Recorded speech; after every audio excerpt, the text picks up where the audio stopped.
ഭക്ഷണത്തിൽ തുപ്പി അത് ഹലാലാക്കുന്ന പ്രക്രിയ ഒരുപക്ഷെ ആ മതത്തിൽ വിശ്വസിക്കുന്നവർക്ക് അത് പുണ്യമാവും, ഏറ്റവും നല്ലതാവും, ഇഷ്ടമാവും.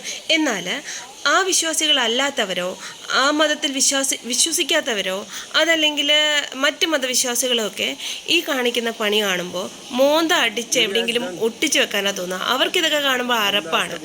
അപ്പോൾ ഹലാൽ ഫുഡ് ഇഷ്ടപ്പെടുന്നവർക്കൊക്കെ, അതല്ലാത്തവർക്ക് അവരുടെ ഭക്ഷണം തിരഞ്ഞെടുക്കാനുള്ള ഒരു ചോയ്സ് ഇല്ലേ? അവർക്ക് അവരുടെ അവകാശം ഇല്ലേ?